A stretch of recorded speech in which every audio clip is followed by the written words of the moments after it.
Hello guys, you're back with our next lecture. In this lecture, let us go through the next question. Okay, so this question belongs to GATE CSE 2020 guys.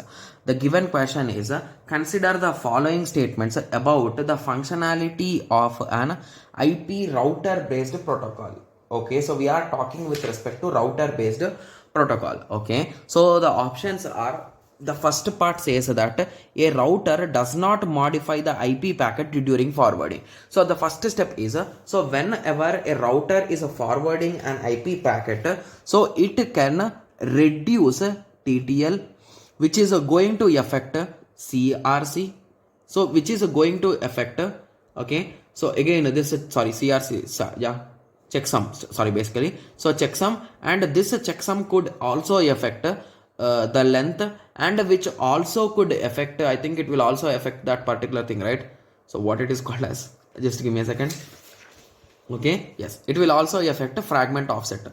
So if the packet has been broken down into multiple pieces, so at that time fragment offset will also change. So with that conclusion, you can say that this statement is absolutely wrong, right? Yes, so option A and B are compulsory wrong. Okay, moving on to option B, it is not necessary for a router to implement any routing protocol.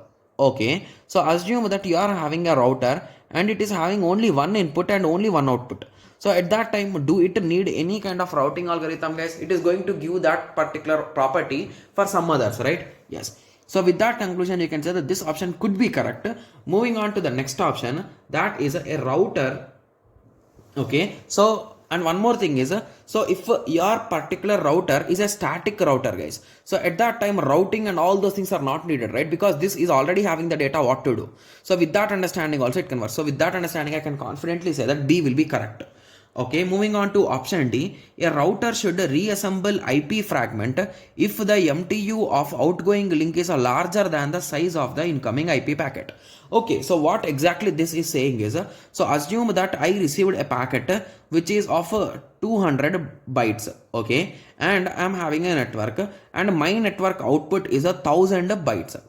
So what this fourth statement is saying is, so as your output is 1000 bytes, so collect these guys 5 and make them into 1000 bytes and combine them and send. So but that is not the case, right? So if a packet is broken down into pieces, so these pieces are combined at the receiver and that's it. You are not going to break it, combine it in that way. Got it? So with that conclusion, you can say this option is also wrong.